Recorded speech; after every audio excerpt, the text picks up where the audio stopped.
So welcome again, everyone. My name is Ellie. I work at Carers UK as the community facilitator, and I'm joined today by my colleague Tony, who works at the volunteer and membership team. And of course, we are thrilled to welcome Penny Wincer joining us today. So thank you very much. Before we start, I'll just quickly go through the housekeeping information. So please note that we will do a Q&A session today later on with Penny. If you have a question or a comment, please do feel free to unmute yourself or choose the raise your hand option. We always invite you to share your name first so that we all know who you are if we cannot see you. Occasionally, we might mute everyone just to ensure that you all can hear Penny clearly. We do offer closed captions for this session. Please use them by clicking the double C button and at the bottom of your screen, and then click show subtitle. And then again, feel free to mute and unmute yourselves. And just to let you know that today's session is recorded by Carers UK.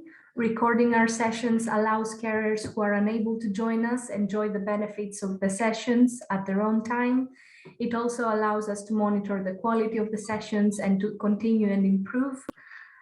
Please note that only the speakers, facilitators section will be publicly shared. And if you do not wish to be recorded at all, you're welcome to turn off your camera and your audio. And yes, just to say again, thank you so much, Penny. We know how incredible busy you are, so thank you for agreeing to this session with us. A little bit about you. Penny is a Melbourne-born, London-dwelling author, podcaster, and non-fiction book coach. After 15 years as a freelance interiors photographer, Penny began writing about life as a single mother and unpaid carer, while also juggling a freelance creative career. Penny has written for Red Magazine, iPaper, and regularly contributes to The Telegraph. And of course, Penny's book, Tender, The Imperfect Art of Caring, was published by Coronet Books in 2020. And she also co-hosts the podcast, Not Too Busy to Write. So I'm just gonna add Penny's web pages on the chat, as well as Penny's podcasts.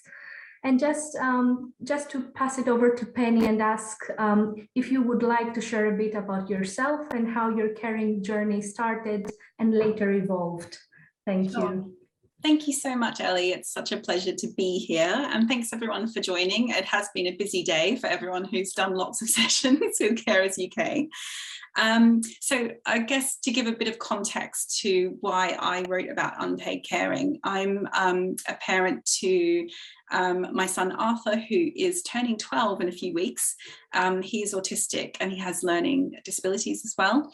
But it's not my first experience being a carer. When I was a teenager, my mum was very mentally unwell, and I was a young carer for her, although at the time I didn't know that's what it was called. And she died by suicide when I was 22 years old.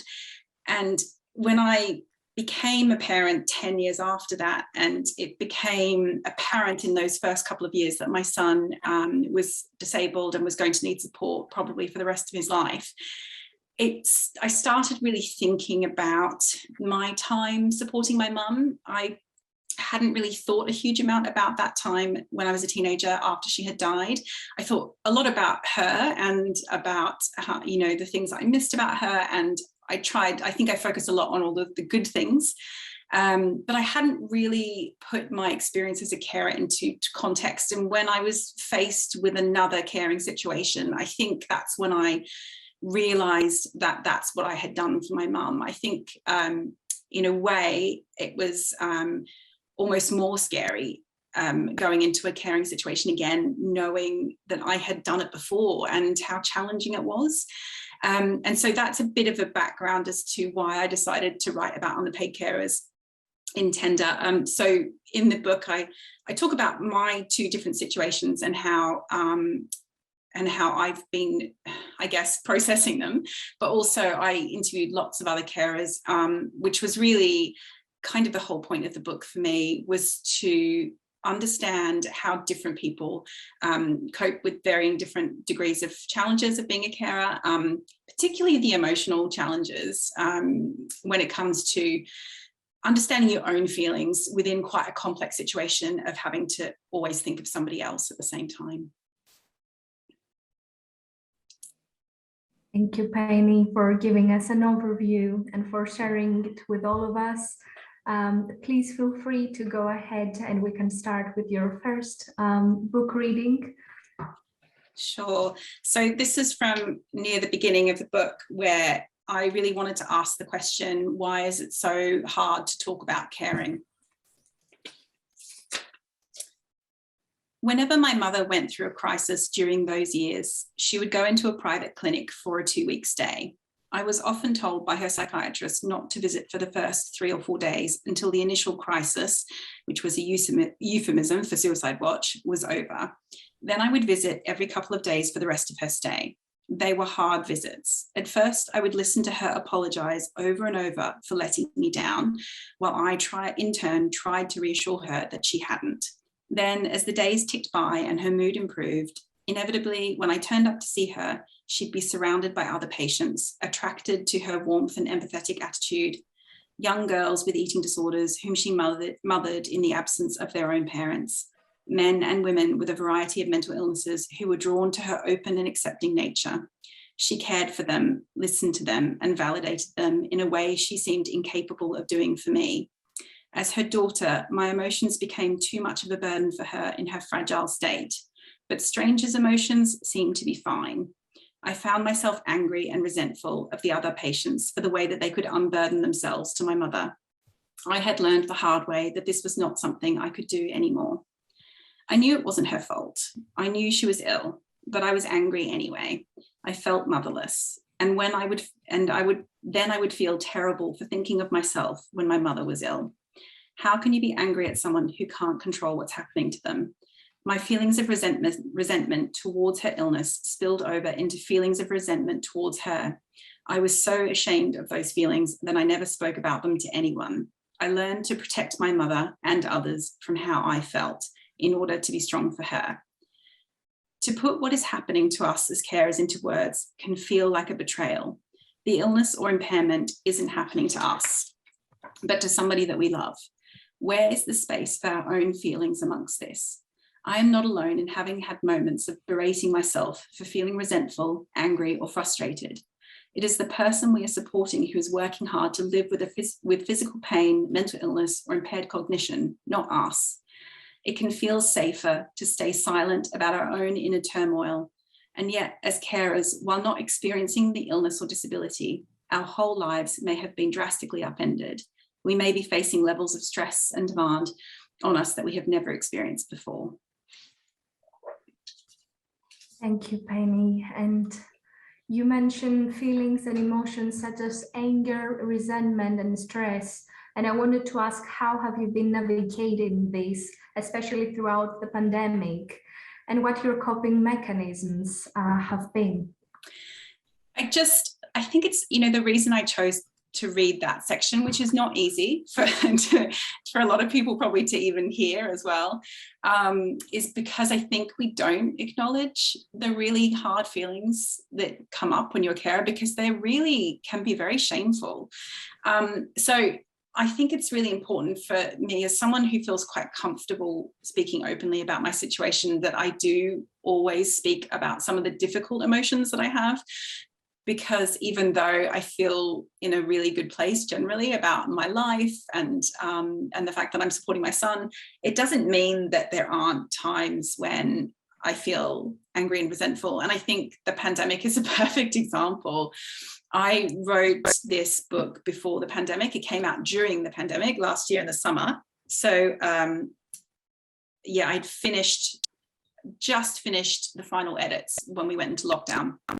And it's interesting because I don't think I could have written this exact book now, but also I really needed this book during the pandemic. And I found myself, because I was doing a lot of interviews and events and things and doing a lot of readings during last summer, 2020 summer, but also again this year when the paperback came out. And I found that I sort of needed the words of other carers I spoke to even more than ever. And I needed their wisdom even more.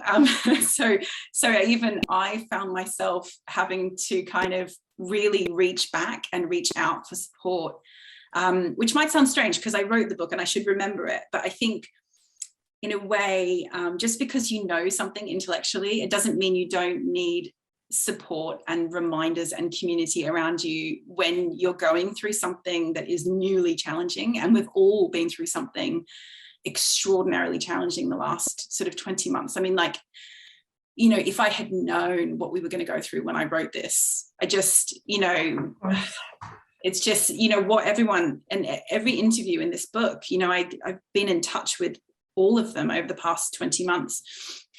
And, you know, I'm just blown away with what everyone's coping with, really blown away, because, you know, everyone was already dealing with very challenging, strained circumstances as it was. And to know that that the little support that a lot of people had was taken away is really difficult. But in terms of coping, I think really reaching out to other people in challenging circumstances is really important.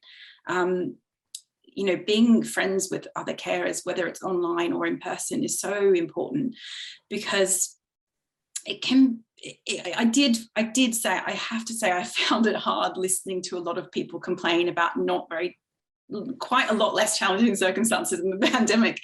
You know, people who didn't have anyone else to look after, who didn't have children to look after, who didn't have disabled family members to look after, or ill family members to look after. It's not easy to hear, I guess, other people express quite extreme emotions about a situation that's sort of on paper, you know, much easier than yours. And so that's where I find it's really important to have support from other people who are in similar circumstances. Because of course the other thing that can happen, which I talk about in the book, but I think sort of happens to quite an extreme in the pandemic, is people kind of do a whole head tilt and a bit, oh, poor you, it's just so hard, I can't even imagine. Right. And you don't actually want people to not be able to imagine, you want to be able to connect with someone. And so, yeah, so for me, community is first and foremost the best way to look after myself. And the other thing really is, I mean, the other thing that I do personally is I read a lot. I find a huge amount of comfort in reading, reading fiction, reading nonfiction, but just, again, it's almost like a way of creating community for yourself, a way of connecting with other people, even if they're fictional, who are perhaps going through challenging circumstances as well. And interestingly, one thing that is really important to me is to continue working, and that has been hugely difficult the past 20 months. I mean, I'm a single parent anyway, anyone who knows, if you're trying to work and care at the same time, it's extremely difficult, because if you're relying on any kind of service that is not within your control, then you're very restricted with how much control you have over your time to work. And we had a couple of big major incidents the past 20 months that was basically instigated by the pandemic. My son lost his school transport, which essentially meant that I couldn't work outside of the house anymore. And I was a photographer, which has to be done elsewhere. And so I've essentially, the last year and a half, completely retrained. I'm doing a master's. I'm working entirely online now. It's giving me more freedom to do work from home. So it's been positive in the end, but I think I've got such a sort of drive in me to keep working, because, you know, partly because, you know, people tell me I can't. I know it sounds strange, but I think, you know, only about 3% of mothers of disabled children work full time, which is pretty shocking. And there's a part of me that's just like, well, that's going to be me. I'm going to do it. And I'm going to be doing it defiantly. And Penny, thank you so much. This is Ellie. Just to say, you've summarized so many challenges throughout the pandemic, but you also compared what the book would have been before and after the pandemic, but it still remains very equally relevant to what carers go through on a day-to-day basis. And of course, you highlighted the community element, which is, of course, one of the core objectives of our sessions at Carers UK, just the aim to reduce social isolation and provide a safe virtual space for carers to exchange their experiences, but as well as the highs and the lows of the caring role too. So thank you about this. And also I see Kate typed in the chat 100% this feeling, exclamation mark. And I've seen many notes, Lynn, while Penny, you were speaking. So I'll pass it back to you for our next book reading. So this is from a chapter I wrote about self-compassion. And just to give a bit of a background about what self-compassion is, it's sort of the combination of three things. It's being able to notice our own feelings and suffering in the moment, and then about being able to understand that our feelings are shared and that we aren't alone in them, and that there is a common humanity in the feelings that we have, the difficult feelings we have, and that we're also, thirdly, able to offer ourselves some compassion, just in the same way that we're able to offer a friend compassion. So that's just a bit of an explanation about what self-compassion is, and this comes from that chapter, and it's about accepting difficulties. Accepting that life can be uncomfortable, painful, and difficult sometimes seems to be a key aspect to bringing some ease to hard situations. At times when I'm having a hard day, not necessarily to do with my son having a hard time, but when everything is compounded by having to argue for my son's needs and access rights in meetings, feeling like I'm beating my head against a brick wall of austerity, I try to stop everything momentarily. As I take a moment to breathe, I ask myself, what is it that I want from my life? Do I just want an easy life? When I phrase it like that, I remember that I did not sign up for an easy life. I made the choice to have an adventurous life. If I had wanted an easy life, I would have stayed in the city I was born in, I would have had a dependable and safe job, and I would not have had children.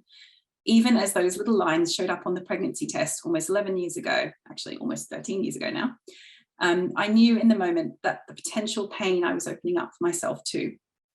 Every parent must accept that, just as every human who loves another human must accept that with love, there is the possibility of loss and pain. This is not something I always want to accept. Sometimes it feels unfair, so unfair that we must fight for even basic services, or that my son must struggle with things that many others find very straightforward. Not wanting to accept things as they are is often referred to as resistance. Where we resist, we increase our suffering. Dr. Neff describes resistance as the belief that our moment-to-moment experience should be other than it is. But acceptance of our situation is not the same as passively accepting a government that is damaging the lives of disabled people and those who support them, or assuming that I won't find more creative solutions to some of my son's challenges. Acceptance means not layering further suffering on top of painful aspects that are a natural fact of life. This is where the practice of mindfulness seems to be particularly helpful. When we can identify how we feel without judging ourselves, we can begin to let those feelings go. Research shows that when we try to suppress feelings and thoughts that we don't like or find challenging, they just get stronger. But when we bring mindfulness to our situation, we can begin to accept those feelings. And when we add compassion, that can bring some ease. Dr. Neff writes, mindfulness asks, what am I experiencing right now? And self-compassion asks, what do I need right now? Thank you, Penny. And you describe, of course, the struggle for basic services, which echoes what many carers experience and share during our Care for a Cuppa sessions, and especially the constant need for self-advocacy when dealing with services. What have your experiences been within this social care system? It's been mixed. Some has been really positive. My son goes to an absolutely incredible school, And I mean, they just go above and beyond. They're just absolutely amazing. I think particularly during the pandemic, they really, really outdid themselves. So some of my experience is very good, but, you know, it's a very adversarial system. You know, I've just been filling out my son's DLA form again. And everybody knows the DLA forms and the PIP forms and how horrendous they are and how set up they are for you to have to, first of all, defend yourself, defend your asking for support, and then also lay out every single tiny little problem that exists in order to get support that, you know, the person you look after absolutely deserves. So the system itself has been really challenging to deal with. How I deal with things like the DLA form is that I just pretend I'm writing about somebody else and not my own child. It makes it a lot easier, so I slightly detach from it. Yeah, I mean, I think where I find it really frustrating is that that everything is an argument. There's nothing is just given as a kind of reasonable adjustment for the person you support's needs.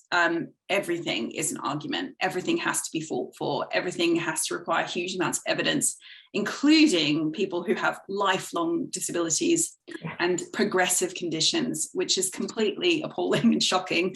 And I think, you know, that it's challenging enough supporting somebody that has perhaps, you know, physical pain or emotional difficulties or developmental difficulties or whatever it is. To have to add to that huge amounts of administration is really difficult. And so I guess that's why I wanted to write about the difference between accepting our situation, supporting someone who needs support and who deserves support, and who, you know, disability and illness and age, you know, is a part of life. It's a natural part of life. I definitely think disability is just a natural part of being human, and my son's needs aren't too high. I think they're very reasonable. They're higher than a non-disabled child his age, but I don't think that's unreasonable that he needs extra support. It just is what it is. And I can accept that sometimes that means our life is more challenging, but with acceptance, I don't think that means you have to accept lying down some of the challenges that society imposes on disabled people and their families. Absolutely, and that partially responds my next question, which I'll use a different quote from your book. You highlight that our ideas about disability are wrong and skewed, and because of that, we suffer needlessly. We need to listen to what we can, that we can help make the world more accessible, and we need to listen so that we are less afraid of disability. And of course, as a mother of a child diagnosed with autism and learning difficulties, I was about to ask you, what have you realized about society's perception and messaging around disability and ableism? But I think that you have touched base on that. I see at the chat that we have a couple of comments which I'm happy to go through before we continue. Claire is saying, love that saying about resistance. I fight what is all the time, and it does indeed further the pain. Amanda is saying, I have just spent 2 weeks filling out my husband's ESA form. I have had to prove he's disabled due to Parkinson's disease, even though the consultant says he has it. Yeah. So thank you, Amanda, for sharing that. And it's a great tip what you shared, Penny, about detaching yourself to just go through the bureaucracy and filling the form. And there is another comment from Kate. There is also something incredibly painful about having to really emphasize how difficult your situation is and realize how much support you need whilst trying to keep yourself strong too. Yeah. And not filling out forms without advice. Yeah, I think that's it's really important. I'm becoming very used to them now. But I initially got a lot of support from a local group of other parents of autistic, specifically autistic children. And I think it can be really helpful to get support from somebody who understands the disability or illness that the person you support has, because for instance, there's a huge amount of challenge in describing how like a learning disability affects day-to-day life in a way that's difficult. I mean, particularly, you know, we have, my son currently has a blue badge. I'm hoping it will be renewed, but trying to get somebody at the DLA to understand why somebody who doesn't understand danger and who's likely to run into the road and who's also now almost 12 and very large and hard for me to physically keep safe, might need the blue badge as much as somebody who can't walk further than, you know, 2 meters. And so getting advice and support for your specific illness or disability is really helpful as well, because each person will be dealing with different challenges, and communicating those challenges is so difficult, particularly, you know, because we get very accustomed to making all these adjustments in our lives, and it's really hard. I forget what other 12-year-olds can do. I totally forget. And then you don't know how to explain all of the millions of tiny things that you do every day that makes the day smooth. So yeah, getting support with that is really important.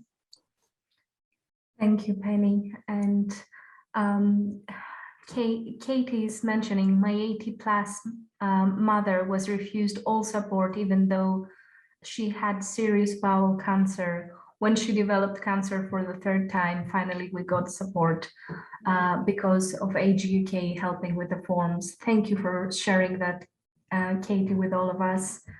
And Penny, I know that I applaud your commitment for advocating for self-compassion in your podcasts and through your book as well. And I just want to ask you what you've gained from joining the caring community, and what has been the most rewarding element of your personal caring role up to date. Oh gosh, it's a layered question. Take your time. It's interesting. Somebody asked me on another podcast recently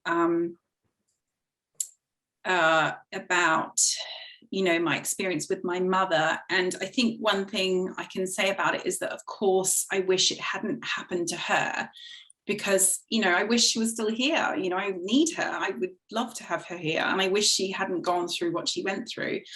But I can't regret it for myself, because I wouldn't be who I am now without that experience of supporting her and everything she taught me, sort of through what she went through herself.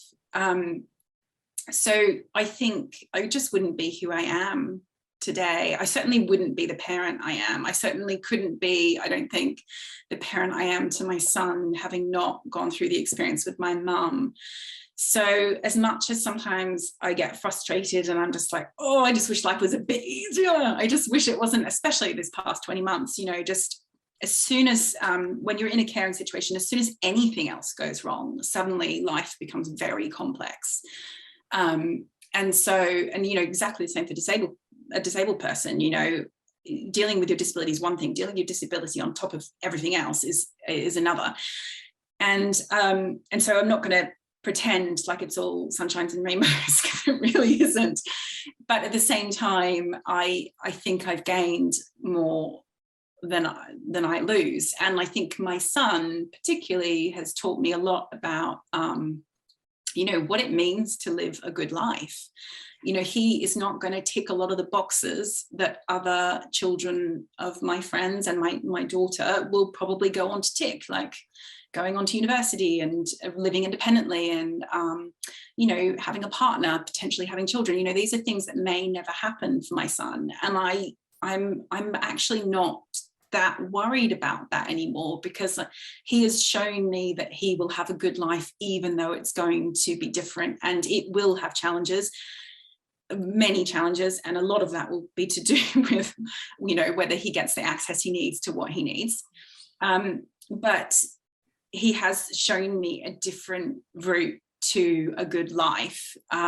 He you just need to spend time with him to see how much pleasure he gets from life, how much pleasure he gets from relationships, even though they don't look typical. He doesn't have peer friends, but he's very close to a number of adults in his life.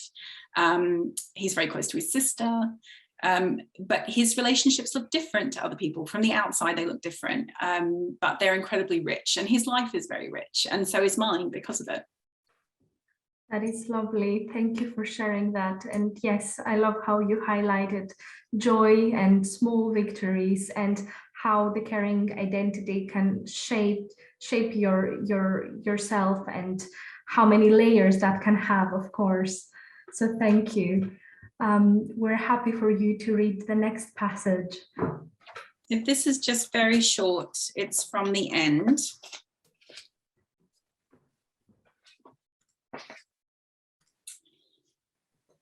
It sort of touches on what we were just talking about, actually. We don't have to feel good about our role all the time in order to gain perspective from it, to have our hearts expanded by it, and to even feel grateful for it. The act of supporting another person can reveal so many paradoxes. The depth of love alongside incredible loneliness, the heavy sense of duty mixed with a fulfillment that's greater than any we may have known before. Feelings of bitterness entangled with great tenderness, heartache over losses, and joy over seemingly tiny gains. These can all be true at once. Thank you so much. This is really emotive and profound. And I would like to ask you something that is not directly related with a passage, but I think it would be interesting for carers who are joining us, who are pursuing more creative roads. So I want to ask you what tips you can pass to carers who want to carve out time in their days to pursue their creative endeavors. I think I've heard at a podcast that you tend to wake up really early to allow yourself to write, and it would be great to hear from you. Yeah, I mean, I think there's lots of different ways of doing it, but I think it needs to start with giving yourself permission. Like, you need to give yourself permission to have something for yourself. I think that's a massive challenge, first of all, for a lot of people, that they feel that you need to feel like you deserve to have time for yourself. And that might sound really basic, but I think it's something that so many of us really struggle with. I think particularly women who have maybe been not just doing this caring role, but caring their entire lives for other people. And I think it needs to start there. And then I think I sometimes need to remind myself that nobody's going to give it to me. I need to take it for myself. I think that's true if you're a parent as well. But it's about kind of, I guess, yes, so acknowledging that you deserve to have some time for yourself, that you're going to need to take it. And taking it might mean setting the expectations up with perhaps other people in the household, perhaps the person you support, perhaps setting certain boundaries around work. So work doesn't encroach, if you're doing paid work, doesn't encroach too much on your personal time. So boundaries can be really, really important. And also, I think it's really important to remember you don't necessarily need whole days or like 3 hours. Sometimes you might just need 20 minutes. So I think sometimes if we get stuck in our head that the only way I can do this project I want to do, and perhaps it's like taking up drawing or writing, or maybe you want to start a podcast, or just something like that. You might think, oh, it's only possible if I've give myself 3 whole hours, and that's impossible right now because I can't do it. The person I need to support, it needs me too much. But actually, you might be able to give yourself 10 minutes or 15 minutes or 20 minutes. And I think we shouldn't underestimate how powerful little chunks of time can be. I'm currently not waking up early because my son is up very late now at the moment, and he needs my support as he's falling asleep. So those sorts of things chop and change depending on situations. In lockdown, I was definitely waking up as early as possible to kind of have some time before craziness began. But while my children are in school, I I do have that time during the day to do both paid work, and I arrange my time, because I work for myself, around my paid work and unpaid work, kind of, that's personal. I arrange it together. But it can look like a lot of different things to different people, I think. But the first thing is, give yourself permission. And then when you acknowledge what you need, then voice it to the people around you who might be able to support. And maybe that is actually reaching out and asking for more help from other family members. I think it's a really good, like, one of the things I really like about Carers' Rights Day is a good reminder to people that they can ask for a carer's assessment. And sometimes people haven't done that for a long time, and perhaps they might be eligible for more support than they've been getting. And it's always worth checking if you feel like you need more time. And I do think it's important, because I really think I couldn't be the carer and parent that I am unless I had some time to do the things I need to do. It makes me a better carer. And I think if you need to think of it that way in order to give yourself the time, that's okay. If you need to say, I need to do this because I'm going to be a better carer, and if it's the only way you're going to allow yourself the time to do something you really want to do, that's okay. You can look at it that way. I personally think you deserve to do it anyway, even if it doesn't make you a better carer. But if you need to think about it that way, that can be helpful for a lot of people. Absolutely, Penny. Those are great tips. And of course, giving permission as the first step, and then finding small windows of opportunity throughout our days, and then sharing them and communicating them with the people around us, just to help us voice it and motivate us. We have a couple of comments in the chat. Kate is saying, I would love to know how you also make that creativity feel personal to you, and saying not about the people you have cared or care for, and how you create brain space for the purely fun, creative stuff. That's so important, Kate. It's so important. I think we do need to exist outside of our caring roles, just like, as parents, we need to exist outside of our parenting roles. And for me, it's actually practice. It takes a bit of practice. I think I am really accustomed to, I always have a book on the go, at least one, usually two books on the go, and they're always there ready for me. So I almost always have, I guess, some kind of creative input happening. And I think for me, because I enjoy reading, that's quite straightforward and easy, because it can be done in the house and wherever. But, for other people, that might be going to listen to live music, or maybe it's going to art galleries, or perhaps it's being out in the garden, and whatever it is. I think it takes a bit of continually dipping your toes in and getting, and then, personally, what happens to me is I just get a bit addicted to having that time. Once you give it to yourself regularly for a little while, you can't not do it. That's how it is for me anyway. Thank you, Penny, and thank you, Kate, for your question. Next, we have Jules, who is asking, just wondering, Penny, if you have had any counseling about your mom's death. If you have, how did it support you in processing and coming to terms with it? I didn't until I was getting divorced, actually. So she died when I was 22, and I was getting divorced when I was 36, so a long time later. So I had not actually had any formal support, but interestingly, my mum was very open with me about her illness. She spoke very openly about her experience through my teenage years.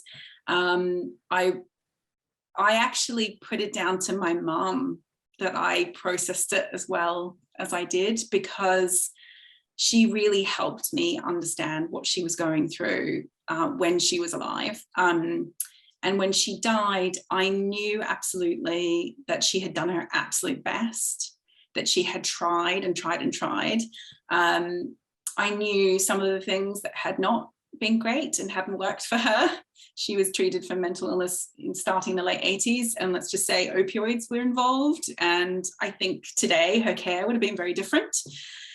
So I think the fact that I knew a lot about my mum's experience really helped me personally. I've spoken to other people who have family members who have died by suicide, who it's been very shrouded in mystery and nobody talks about it. And I think that can be very difficult and damaging, because it's hard for us to understand something that we can't even see or speak about. So I would really put down that down to my mum, actually. But I didn't speak openly about my mum's suicide very much in the beginning.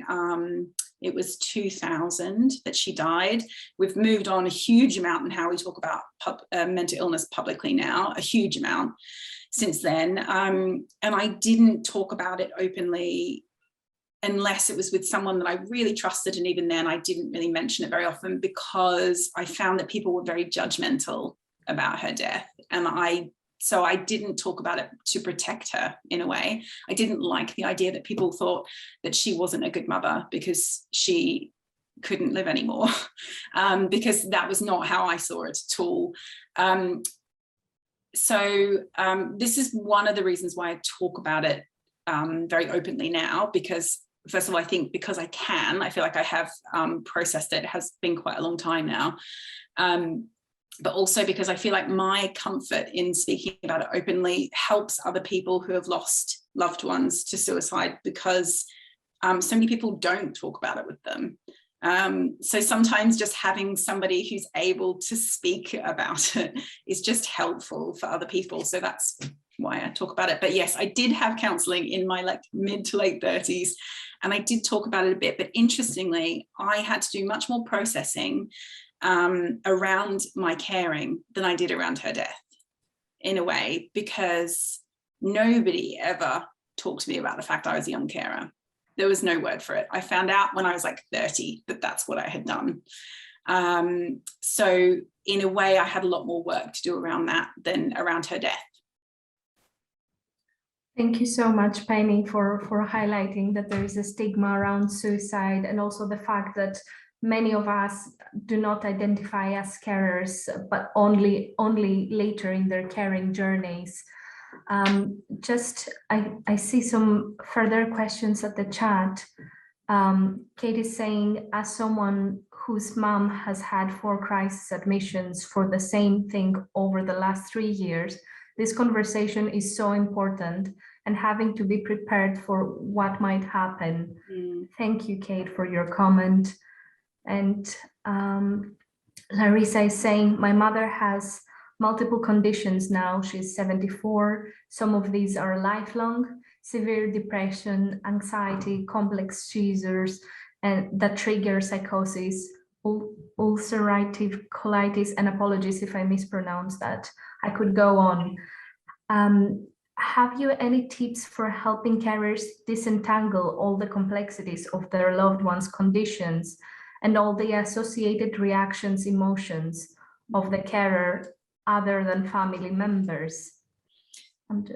Yeah, Larissa, it's a really important point to make, is that, you know, sometimes we're in very complex caring situations, really complex. And I think in some ways, you know, perhaps you're okay with dealing that, but maybe it makes it dealing with other people really difficult because they don't understand. And like you're saying, you know, other family members, it's really difficult because often, you know, some family members, maybe, I don't know if this is what you experienced, maybe some of them are in denial about some aspects of your mum's conditions, when, you know, I think sometimes people can be in denial about certain things that aren't, you know, that don't manifest physically, for instance, and that can make it really challenging. I mean, I think I would really, really recommend reading a bit more about self-compassion. I just think it's when we can't get the support we need outside of ourselves, we can get something from ourselves. We can give ourselves something, and you know, we all need care from others, But I think when we're also in a really, really challenging situation in the moment, and it's not possible to be cared for us as carers to be cared for by somebody else in that moment, being able to give ourselves care can really, really help. Can really help with those really complex situations, especially when you feel perhaps I'm reading too much into it, perhaps let down a bit by other family members who are not understanding of how complex the situation is. It can be really difficult, and we can give ourselves help. Thank you, Penny, and thank you, Larissa, for your comment. And Larissa continues, absolutely, certain people are simply not understanding what is really going on. Wow, thank you for understanding. And I just want just selfcompassion.org, I think it is. So it's really simple, selfcompassion.org. So she has lots of free resources in there. And if you get your copy of the book, there's a lot of information on her in the self-compassion chapter, but her website has loads of free resources. And, you know, like JC, you might enjoy doing the meditations, but you don't have to meditate. So don't be scared off if that's not your thing. It is just a way of thinking and thinking about your situation, bringing awareness to what's actually happening, and just remembering, it's just about bringing that attention inwards and remembering that you're not alone, and that what you're feeling, whatever it is, even if they feel like really ugly feelings, like sometimes when I'm feeling really resentful, that you know, I just want to be able to go out with both of my children at the same time, and I can't, you know, and I'm like, and just, you know, got some ugly feelings about it, then, you know, it can really help you accept some of those ugly feelings in the moment. And also, particularly like JC was saying, that tug of war that can happen between knowing that you need to give yourself the time to have a break, but also feeling really guilty, and how exhausting that tug of war is. And I think self-compassion can be really helpful in those moments, because sometimes the guilt about taking time for yourself can just be so overwhelming, you just can't be bothered to take time for yourself. And I think that the self-compassion, the way of thinking, in the self-compassionate way of thinking, like leaving aside any kind of particular meditations or practice, is a really helpful pattern of thinking to get into when you find yourself exhausting yourself with those emotions. Hello, I had one, but then I dropped out, so you might have asked this already. Penny, does it get easier each time you tell your story? Did someone ask that? Because I'm wondering sometimes, like with the sessions here with Carers UK, once you start saying once and open up, it feels like you've let it out into the universe and you're not holding on to it so much. So yeah, just wondering for you. I was just trying to find your picture, but I couldn't see. Yes, it does. It's funny. A few people, when the book came out, and it does happen occasionally on social media, oh, you're so brave to talk about this. And I find it, I don't really like that reaction. I don't have a good reaction to that, because I sort of feel like I don't think I should be ashamed of anything that about any of my experience or about anything that I'm saying. And so I don't think it's particularly brave. But in terms of sharing a story, I think, like JC was saying, I think it's really important to be in a very safe place to share. And obviously, you know, Carers UK events are really great places. And if you have certain friends or family members, certainly not all friends and family members are safe people to talk about these things. Sometimes they're not safe to discuss these things with because they're so worried about you that they'll try and just make everything better. Sometimes they might just be dismissive. So when it comes to, I think, talking about your situation, it's important to only do it, especially in the beginning, in an environment that feels very, very safe. I'm just at a point now where I'm quite comfortable talking with strangers about my experience, and not everyone would feel that way. I think my only thing can be tricky is, you know, how much I disclose about my son. Obviously that's a tricky line that I'm always having to toe, and he's obviously getting older now. There are some things in the book I thought very long and hard about including. I describe a meltdown a little bit. I don't go into a huge amount of detail, but it was important. I think it was important to be honest about some physical challenges, but I actually was so worried about it. I had an autistic author and an autistic advocate read it for me and see whether I had approached it compassionately and from his perspective. But yeah, so there's a few things in here that I wouldn't, I shared because it was important for context, but I think going forward, I don't really talk a lot about my son's specific difficulties. I certainly don't on social media. I've never spoken about specific incidents and challenges and personal care stuff or anything like that publicly, because it's not fair on him because he can't fully consent. But yeah, I mean, but in terms of me, I feel quite comfortable talking about my own experience. And I think it's important. One, I know that not everyone would agree with the fact that I've included a little bit about my son in the book, which is it's a tricky thing that I guess every parent who writes about their experience of parenthood has to decide whether or not they can do. In this case, I decided that it was important and that on balance, the benefit far outweighed any kind of cost. And I just, in my mind, I just wanted to make sure that if he ever listened to the audiobook, you know, in like 10 years time, whatever, he would be okay with what I included. And that his personality and his joyfulness came across as much as any challenge, which I hope it does. But in terms of myself, I just think it's important to acknowledge that being a carer is something in and of itself. It's not just, you know, my mother's life who was affected by mental illness. I was her carer. That's my perspective on it. I can't write about what it's like to be in that kind of severe depression. But I do know what it's like to look after someone in that place. I don't know what it's like being autistic. I'm not autistic myself. I would never presume to write from my son's perspective, but that doesn't invalidate my perspective as a parent carer.